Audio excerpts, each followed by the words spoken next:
Guys, welcome to celebrity town. आज मैं आपके लिए लेकर आई हूँ story explanation of Singham again. Latest release movie Singham again, जिसे रिलीज हुए 3 से 4 दिन ही हुए हैं, यानी कि फ्राइडे यानी कि 1 नवंबर को फिल्म रिलीज हुई थी। और आज मैं आपको इसकी स्टोरी एक्सप्लेन करने वाली हूँ। तो स्टोरी एक्सप्लेनेशन स्टार्ट करने से पहले प्लीज आप वीडियो को लाइक कर दीजिए, चैनल को सब्सक्राइब कर लीजिए ताकि मेरे चैनल की और वीडियोस आपको मिलती रहे। और लेटेस्ट और भी किसी मूवी की एक्सप्लेनेशन वीडियो जानना चाहते हो या देखना चाहते हो तो मेरे चैनल को जरूर विजिट करना। आपको जरूर आपकी पसंद की कोई ना कोई मूवी की स्टोरी एक्सप्लेनेशन या मूवी से जुड़ी कोई अपडेट मिल ही जाएगी। तो चलिए स्टार्ट करते हैं अपना वीडियो। स्टार्ट करते हैं फिल्म सिंघम अगेन की स्टोरी एक्सप्लेनेशन। सबसे पहले आपको बता दें फ्रेंड्स की ये मूवी कोप यूनिवर्स की एक मल्टी स्टारर फिल्म है और इस फिल्म के अंदर सिम्बा, सूर्यवंशी सभी कोप यूनिवर्स की मूवीज के कैरेक्टर को अच्छे से इंट्रोड्यूस कराया गया है। तो चलिए स्टार्ट करते हैं मूवी एक्सप्लेनेशन। फिल्म के शुरुआत में हमें बताया जाता है श्रीनगर, जहां पर की सिंघम यानी कि अजय देवगन की पोस्टिंग हो चुकी होती है। मुंबई से श्रीनगर में उनका ट्रांसफर हो जाता है। फिर हमें नेक्स्ट सीन में सिंघम को दिखाया जाता है जो कि अपनी टीम के साथ होता है। और हमें ये भी पता चलता है कि जो एसओजी के कमांडर्स होते हैं, यानी कि जिस एसओजी में सिंघम की पोस्टिंग होती है, वो जो कमांडर्स होते हैं यानी कि जो सिंघम के साथ काम करते हैं, वो सभी यहाँ के लोकल होते हैं और इन सभी को यहाँ के आतंकवादियों के बारे में काफी अच्छे से पता होता है। और इस सभी टीम का जो हेड होता है वो सिंघम होता है, यानी कि ये पूरी बात अब इंटरनेशनल हो चुकी होती है। तभी हमें नेक्स्ट सीन में बताते हैं सिंघम की वाइफ अवनी को, जो कि कल्चरल मिनिस्टर में एक डिपार्टमेंट में काम करती है और फिलहाल वो एक कल्चरल प्रोग्राम कर रही होती है जो कि रामलीला थीम के ऊपर बेस्ड होता है। इसके बाद हमें नेक्स्ट सीन में बताते हैं कि इन दोनों का एक बेटा भी होता है जो कि लंदन जाने की जिद करता है, अपने मम्मी पापा को लंदन जाने के लिए मनाता है। फिर नेक्स्ट सीन में हमें दिखाया जाता है कि सिंघम श्रीनगर के आसपास के इलाकों की रेकी कर रहा होता है और इनके पास बुलेट प्रूफ कार्स से लेकर कई तरह के एडवांस वेपन्स भी होते हैं। अभी अचानक सिंघम और उनकी टीम के ऊपर एक हमला होता है और वो हमला कराने वाले जो लोग होते हैं वो उमर हफीज के लोग होते हैं।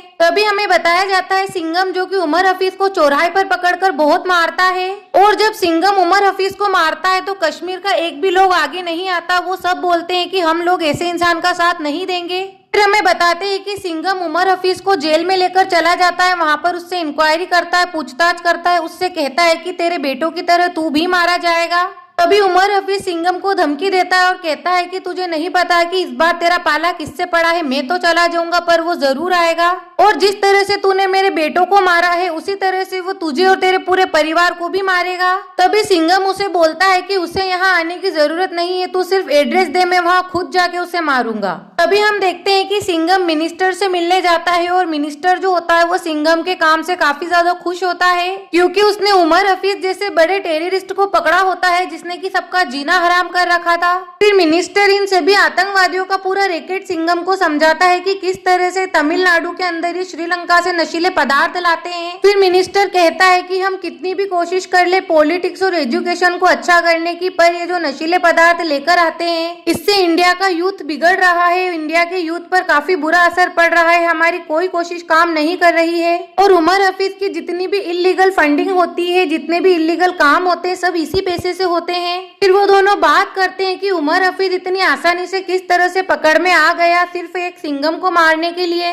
वो इतनी दूर श्रीनगर तो नहीं आएगा, जरूर उसका कोई प्लान है जो वो इतनी आसानी से हाथ आ गया। फिर 2 साल फिल्म को आगे बढ़ा दिया जाता है। 2 साल बाद हम देखते हैं शिवा ग्रुप को और ये जो शिवा ग्रुप बनाया जाता है इसका लीड होता है सिंघम और इसके अंदर वो सभी जवान आएंगे जो कि सिंघम को अपना आइकॉन मानते हैं, यानी कि इंडिया का हर वो इंस्पेक्टर जो कि सिंघम से इंस्पायर होता है और अपनी फील्ड के अंदर कुछ ना कुछ एक्स्ट्रा ऑर्डिनरी काम उन्होंने कर दिखाया है। और यहाँ पर शिवा ग्रुप को 2 साल कंप्लीट हो जाते हैं। फिर हमें दिखाया जाता है कि अवनी रामायण की थीम के ऊपर एक डॉक्यूमेंट्री पेश करती है और इस फंक्शन में वहाँ पर मिनिस्टर भी आए होते हैं। वहाँ पर अवनी सबको समझाती है कि हम वीडियो के थ्रू आपको पूरी रामायण समझाएंगे ताकि जो हमारे आने वाले बच्चे हैं वो पूरी तरह से रामायण के कल्चर को अच्छे से समझ सकें। तभी हमें बताते हैं कि सिंघम को ये पता चल जाता है कि किस तरह श्रीलंका से तमिलनाडु वो नशीले पदार्थ आते हैं और फिर सिंघम पूरी अपनी टीम के साथ हेलीकॉप्टर लेकर उस जगह पर रेड मार देता है, वहां पर पहुंच जाता है और उन सभी को अरेस्ट कर लेता है। और उन सभी को अरेस्ट करने के बाद सिंघम को डेंजर लंका के बारे में पता चलता है। वो सभी लोग सिंघम को बताते हैं कि डेंजर लंका बहुत खतरनाक है, उसने हमारे सभी घर वालों को मार दिया है और हमें भी नहीं छोड़ेगा, हमें भी मार देगा। और अगर आप लोग हमें प्रोटेक्शन देते हैं तो भी हम नहीं बचेंगे, प्रोटेक्शन के बाद भी वो हमें मार देगा। अगर आपको डेंजर लंका को पकड़ना है तो उसके 3 खास आदमियों को पकड़ना होगा। तभी हमें बताते हैं कि वो लोग तमिलनाडु में छुपे हुए होते हैं और उन्हें पकड़ने के लिए इंस्पेक्टर शक्ति जाती है, जो कि अपने आप को लेडी सिंघम बोलती है, और वो होती है दीपिका पादुकोण। और ये उन तीनों को ही पकड़ लेती है। काफी अच्छे एक्शन और डायलॉग्स के साथ इनको प्रेजेंट किया गया है। जब उन्हें अरेस्ट करने के बाद वो जेल में लेकर जाती है, तब वहाँ पर सिंघम आने वाला होता है। तभी ये लोग शक्ति को धमकी देते हैं कि अगर तुम हमारा ऑफर मान लेती हो, यानी कि हम तुम्हें इतना पैसा देंगे कि तुम्हारे पास रखने की जगह नहीं होगी, तो ठीक है, वरना डेंजर लंका आएगा और पूरे पुलिस स्टेशन को आग लगा देगा। अभी रात होती है और शक्ति पुलिस स्टेशन में नहीं होती है और डेंजर लंका आता है और जैसा कि उसने बोला था उसी तरह से पूरे पुलिस स्टेशन को आग लगा देता है, सबको शमशान बना देता है, पुलिस वालों को मार देता है, गर्दन काट देता है, हाथ पैर भी काट देता है और सिर्फ एक को छोड़ देता है तड़पते हुए पेट में चाकू मारकर। और टोटल 16 पुलिस वाले मारे जाते हैं। और इस सारी बात का ब्लेम शक्ति खुद पर करती है कि अगर वो होती रात को तो ऐसा शायद नहीं होता। और एक कांस्टेबल की जो बीवी होती है वो भी शक्ति को ब्लेम करती है कि आपकी वजह से मेरे पति की मौत हुई है, अगर आप पुलिस स्टेशन होते तो ऐसा नहीं होता। तभी सिंघम शक्ति को समझाता है कि तुम्हारी कोई गलती नहीं थी, किसी और केस के चलते तुम्हें बाहर जाना पड़ा था और ये मेरी ही लापरवाही है। मुझे नहीं पता था कि डेंजर लंका जो होगा वो इतना खतरनाक होगा कि वो पुलिस स्टेशन को आग लगा देगा और सभी इंस्पेक्टर को मार डालेगा। और इस तरह से वो शक्ति को समझा ही रहा होता है। तभी हमें नेक्स्ट सीन बताया जाता है जहाँ पर की जो अवनी होती है उसकी रामलीला के कुछ सीन्स जो होते हैं वो मिसिंग होते हैं, यानी कि रामेश्वरम के कुछ सीन्स गायब हो जाते हैं। इस सिलसिले में अवनी को फिर से रामेश्वरम जाना होता है, पर टीम के मेंबर सब बिजी होते तो कोई नहीं जा पाता। तो फिर अवनी बोलती है कि इस काम के लिए मैं खुद जाऊंगी, मैं खुद रामेश्वरम जाके वो फुटेजेस लेकर आऊंगी। और फिर अवनी जो होती है वो सिंघम से पूछती है रामेश्वरम जाने के लिए, पर सिंघम उसे कहता है कि तुम जा सकती हो पर दया को साथ लेकर जाना, क्योंकि जो डेंजर लंका है वो कुछ ना कुछ हरकत जरूर करेगा। उसने खुलेआम पुलिस स्टेशन को आग लगा दी तो तुम्हारी जान को भी खतरा है। फिर हम देखते हैं कि अवनी जो है वो रामेश्वरम चली जाती है और रात की आरती करने के बाद एक कांस्टेबल को चाय के लिए पूछती है और उसके कहने पर कांस्टेबल चाय लेने चला जाता है और दया भी वहाँ नहीं होता, क्योंकि वो रेकी कर रहा होता है कि कोई है तो नहीं जो कि अवनी के पीछे यहाँ आ गया हो। तभी हमें बताते हैं कि जो डेंजर लंका होता है वो भी वहीं पर आरती कर रहा होता है और वो अवनी से मिलता है, उसकी रामायण के लिए उसे बधाई देता है और कहता है कि वो बाजीराव सिंघम को काफी अच्छे से जानता है। और फिर कहता है कि जिस डेंजर लंका से तुम डर रहे हो वो साक्षात तुम्हारे सामने खड़ा हुआ है, और जो तुम्हारे स्टूडियो से रामेश्वरम की फुटेज गायब हुई थी, तुम्हें क्या लगता है वो ऐसे ही गायब हुई थी? वो हमने गायब करवाई थी। जो लड़की तुम्हारे लिए काम करती है वो मेरी खाला है और उसने ही ये सब किया है। इतना कहकर वो अवनी को उठाकर ले जाता है। जिस तरह की रावण ने सीता का हरण किया था बिल्कुल उसी तरह, और किसी को पता भी नहीं चलता क्योंकि दया तो उधर रेकी कर रहा होता है। पर जब दया को पता चलता है तो वो उन्हें रोकने की पूरी कोशिश करता है, उनके साथ मारपीट करता है। और ये रेफरेंस रामायण के उस सीन का लिया गया है जहाँ पर कि जटायु जो होता है वो रावण को रोकने की कोशिश करता है। इसी तरह दया भी उन्हें पूरा कोशिश करता है रोकने की, पर अपनी तमाम कोशिशों के बाद भी वो उन लोगों को नहीं रोक पाता है। बहुत कोशिश करने के बाद उसे नहीं बचा पाता है। तभी यहाँ एंट्री होती है इंस्पेक्टर सत्या की, जो कि उन सभी से फाइटिंग कर अवनी को बचा लेता है और इन सभी में उसको गोली भी लग जाती है और अपने कलेरू पिट्टू के आश्रम में उसे ले जाता है, क्योंकि जो एसीपी सत्या होता है वो एक कलेरी योद्धा होता है और वो अपने आश्रम में ही अवनी को लेकर चला जाता है। तभी वहाँ उसकी मरहम पट्टी की जाती है, पर वहाँ पर फिर से डेंजर लंका आ जाता है अपनी पूरी टीम के साथ, और आते ही वो फिर से वही जानवरपन वहशियत दिखाने लग जाता है, पूरे आश्रम को आग लगाने लग जाता है और चारों तरफ तबाही मचाने लग जाता है। पर उसको नहीं पता होता है कि यहाँ पर कलेरू पिट्टू योद्धा रह रहे होते हैं और वो सभी योद्धा इन सबका डट कर सामना करते हैं। इन सभी के पास गन्स होती है तो उन सभी के पास हथियार होते हैं और ये योद्धा काफी अच्छे से सामना करते हैं। पर जो डेंजर लंका होता है वो इन सभी को मार कर अवनी को शूट कर बेहोश कर देता है और एसीपी सत्या की जो माँ होती है उन्हें गन पॉइंट पर रखता है ताकि एसीपी सत्या कुछ ना कर पाए, और इस तरह से वो फिर से अवनी का हरण कर अवनी को लेकर चला जाता है। और ये सब कुछ हो जाने के बाद वहाँ सिंघम आता है। एसीपी सत्या सिंघम से माफी मांगता है कि मैं वहाँ पर मौजूद था पर फिर भी मैं अवनी भाभी को नहीं बचा सका क्योंकि मेरी माँ उनकी गन पॉइंट पर थी। तभी सिंघम बोलता है कि तुम्हारी गलती नहीं है, उसको उसकी मौत दावत दे रही है और मैं उसको उसके घर में घुसकर मारूंगा।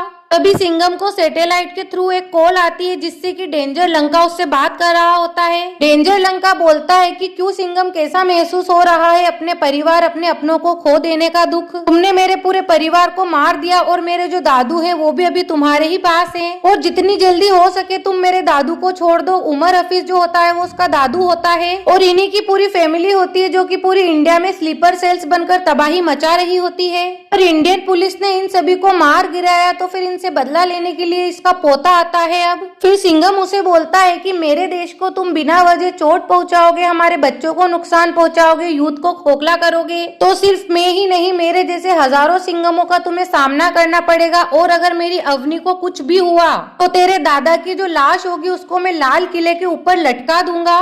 तभी डेंजर लंका हंसता है और कहता है कि तू कुछ भी नहीं कर सकता है और अगर तू अवनी को जिंदा देखना चाहता है तो अपने इंस्पेक्टर भाले राव को मेरे पास भेज, क्योंकि मैं श्रीलंका आ चुका हूँ और तुझे भी ये बात तो पता चली गई होगी कि मैं श्रीलंका आ चुका हूँ। तभी जो सिंघम होता है वो सीधा जाता है उमर हफीज के पास और उसकी बहुत ज्यादा पिटाई करता है और उससे कहता है कि तुम्हारी मेरे देश से क्या दुश्मनी है और तुम इसे पर्सनल क्यों करते हो, फैमिली पर क्यों अटैक करते हो। तभी उमर हफीज जो होता है वो मुस्कुराता है और कहता है कि मेरे बेटे भी अपना मकसद पूरा कर रहे थे और तुम लोगों ने उन्हें मार डाला, उनके मकसद के बीच में अड़चन दी। तभी सिंघम कहता है कि जिसे तुम मकसद कह रहे हो उससे किसी का भी भला नहीं होता है बल्कि उससे सबका नुकसान होता है और ये सब तुम सिर्फ और सिर्फ पैसों के लिए करते हो, अपनी जेब गरम करते हो। और जहाँ तक रोकने की बात है तो ये हमारी ड्यूटी होती है। हम भारत माँ के लिए गोली खा भी सकते हैं और गोली किसी को मार भी सकते हैं। इसके बाद हमें बताते हैं इंस्पेक्टर भाले राव को जो कि सिंघम से मिलने आता है और भाले राव जो होता है इस फिल्म के अंदर काफी मजाकिया और मुंह फट होता है। सिंघम मजाक में उससे कहता है कि तुझे डेंजर लंका मारे उससे अच्छा तो मैं ही मार डालता हूँ।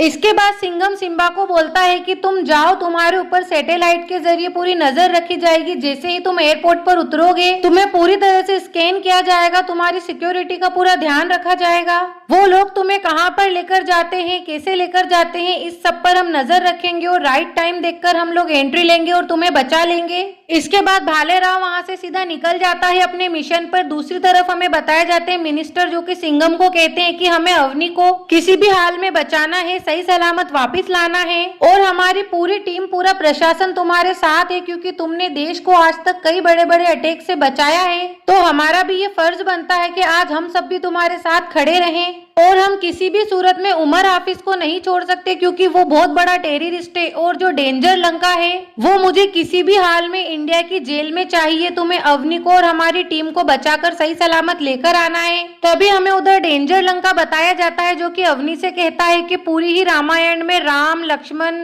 हनुमान ये सभी एक तरफ होते हैं और अकेला रावण होता है। तभी अवनी कहती है कि रामायण का अंत तो तुम जानते ही हो ना कि रावण का क्या होता है। तभी डेंजर लंका कहता है कि ये कलयुग है, इस बार रावण नहीं हारेगा बल्कि राम और उसकी सेना हारेगी। तभी अवनी बोलती है कि रामायण हर भाषा में लिखी गई है और सभी के अंदर रावण ही हारता है। तभी हमें इधर सिंघम को बताया जाता है जो कि पानी के जरिए श्रीलंका में जाने का प्लान बना रहा होता है और फिर उधर भाले राव जो कि एयरपोर्ट पर पहुंच चुका होता है और डेंजर लंका के जो लोग होते हैं उसे वहां से उठा लेते हैं। वो लोग सैटेलाइट के थ्रू कुछ देर तो मॉनिटर कर पाते हैं पर अचानक से वहां गाड़ियां आती हैं और कनेक्शन टूट जाता है। तभी भाले राव को डेंजर लंका के अड्डे पर ले जाया जाता है और भाले राव जो होता है वो मजाक के अंदाज में डेंजर लंका से कहता है कि तेरे दादा को बचाकर तू क्या कर लेगा, वैसे भी उनकी तो मरने की उम्र हो चुकी है और सिंघम भाऊ को तुम लोग अकेले मारने चले थे। सिंघम भाऊ तुम्हारा नामो निशान मिटा देंगे और अगर हेलीकॉप्टर से वो आ गया ना वो तो तुम्हारी पूरी लंका उजाड़ देगा। तभी वो फिर अवनी से मिलने जाता है और अवनी से कहता है कि सिंघम श्रीलंका आ चुका है और हम सब तुम्हें बचा लेंगे, तुम्हें डरने की जरूरत नहीं है। और इधर हम सिंघम को देखते हैं जो कि श्रीलंका पहुंच चुका होता है पर सबसे छुप कर रहता है और सिर्फ भाले राव के सिग्नल का इंतजार करता है। तो वहीं इधर इंडियन एजेंसी के पूरे इंटेल को श्रीलंका में अलर्ट कर दिया जाता है कि अगर कहीं पर भी कुछ हलचल हो तो उन्हें पता चल जाएगा और फिर से डेंजर लंका सैटेलाइट के अंदर आ जाएगा। डेंजर लंका की लोकेशन फिर से सैटेलाइट के अंदर आ जाएगी। इसके बाद हमें बताते हैं भाले राव जो कि डेंजर लंका से थोड़ी बहुत कॉमेडी करता है, थोड़ा बहुत जोक मारता है और कहता है कि दरवाजे के पीछे सिंघम भाव खड़े हैं, मैं अभी गेट खोलूं क्या। इतना कहकर वो गेट खोलता है और गाड़ी लेकर वहाँ से भाग जाता है और भागते भागते कई बम फोड़ता है, कई लोगों को मारता है, एक तरह से कई सारे सिग्नल छोड़ देता है और फिर वहां से भागते भागते वो श्रीलंका की एक शादी में घुस जाता है। वहां पर भी डेंजर लंका के लोग उसे ढूंढते हैं। फिर तभी यहाँ पर एंट्री होती है बाजीराव सिंघम की, जो कि भालेराव को बचा लेता है और फिर भालेराव को बचाकर वो दोनों एक गाड़ी में बैठ जाते हैं और गाड़ी को फास्ट स्पीड में लेकर वहां से भाग निकलते हैं। तभी जैसे ही वो गाड़ी चला रहे होते वो अचानक से देखते हैं कि उनकी गाड़ी के जस्ट सामने अवनी खड़ी होती है और उसके सिर पर गन रखी हुई होती है। तभी बाजीराव सिंघम अचानक से ब्रेक मारता है, पूरी गाड़ी उलट जाती है और उसके सामने डेंजर लंका खड़ा होता है और डेंजर लंका के सब 10-20 लोग मिलकर सिंघम को पकड़ लेते हैं, फिर भी वो शेर की तरह दहाड़ रहा होता है। और यहाँ डेंजर लंका काफी गुस्से में होता है क्योंकि उसके दादू को इन लोगों ने अभी तक नहीं छोड़ा होता है, उसे डबल क्रॉस किया होता है। अभी जो भालेराव होता है वो डेंजर लंका से कहता है कि आपके जो दादू हैं वो बस हमारे पीछे ही आ रहे हैं, हमारे जो सूर्यवंशी सर है वो उन्हें लेकर आ रहे हैं, आप चाहो तो हमें तब तक बंदी बना सकते हो, वी आर अंडर अरेस्ट। और उस वक्त वो सभी डेंजर लंका के अड्डे में ही होते हैं। इसके बाद सिंघम को मिनिस्टर की कॉल आती है और वो बोलते हैं कि हम उमर हफीज को रिलीज कर रहे हैं क्योंकि हमारे लिए तुम्हारी वाइफ और जो टीम है वो सबसे पहले है, इसलिए हम उमर हफीज को छोड़ रहे हैं ताकि तुम लोगों को सलामत ला सकें। और इधर डेंजर लंका कहता है कि मेरे दादू उधर से निकलेंगे और तुम्हारी पूरी टीम को खत्म करते हुए निकलेंगे। और अगली सुबह सिंघम को फिर एक कॉल आती है जिसमें कि उसे ये कहा जाता है कि उमर हफीज को छोड़ दिया गया है। अभी वहाँ पर एक बम धमाका होता है और एंट्री होती है शक्ति की, क्योंकि आग लगे हुए ट्रक से एकदम नीचे कूद जाती है। काफी अच्छी फाइटिंग बताई जाती है, इस वक्त इनके काफी अच्छे एक्शन सीन्स होते हैं। और शक्ति एक स्पोर्ट कार्स के अंदर से सबको शूट कर रही होती है, तो वहीं सिंघम और भालेराव भी छूट जाते हैं और वो भी दोनों हाथों में गन लेकर फायरिंग स्टार्ट कर देते हैं। तभी यहाँ एंट्री हो जाती है इंस्पेक्टर सत्या की और ये चारों ही मिलकर इतना शानदार एक्शन दिखाते हैं जो कि मैं आपको बयां भी नहीं कर सकती हूँ। ऐसा लगता है जैसे कोई मार्वल की फिल्म चल रही हो। फिर हम देखते हैं कि वो लोग अवनी को छोड़ देते हैं और उसके पीछे ट्रक छोड़ देते हैं अवनी को कुचलने के लिए, और इधर से बाजीराव सिंघम को भी छोड़ दिया जाता है। सिंघम भाग रहा होता है अवनी को बचाने के लिए, तभी ऊपर से एंट्री होती है सूर्यवंशी यानी कि अक्षय कुमार की। वो हेलीकॉप्टर से झूलते हुए आते हैं और मिसाइल से ट्रक को उड़ा देते हैं। और फिर उसके बाद स्टार्ट होती है मेन फाइटिंग। इधर से गाड़ी उड़ रही है, उधर से गाड़ी उड़ रही है, इधर से फायरिंग, उधर से फायरिंग, इधर आग लगी, धमासान एक्शन होता है। इसके बाद इधर हम देखते हैं जो डेंजर लंका होता है वो फिर से अवनी को पकड़कर भागने लगता है, पर सिंघम जो होता है वो अवनी को छुड़ा लेता है और फिर भागता है डेंजर लंका को पकड़ने के लिए उसके पीछे।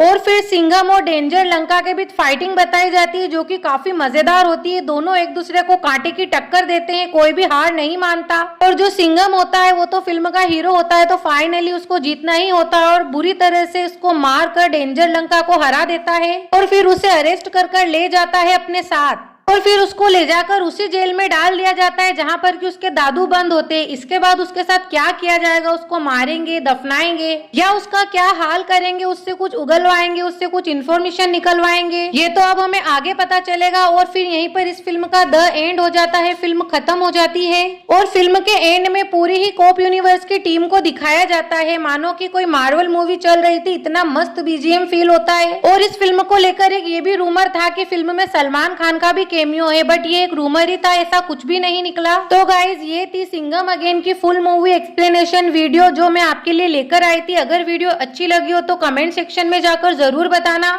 और वीडियो को लाइक कर चैनल को जरूर सब्सक्राइब कर लेना। और नई लेटेस्ट मूवी की एक्सप्लेनेशन वीडियो देखना चाहते हो तो एक बार मेरे चैनल को जरूर विजिट करना, या फिर इसी वीडियो की एंड स्क्रीन पर आपको और कोई मूवी एक्सप्लेनेशन वीडियो दिखेगा उसे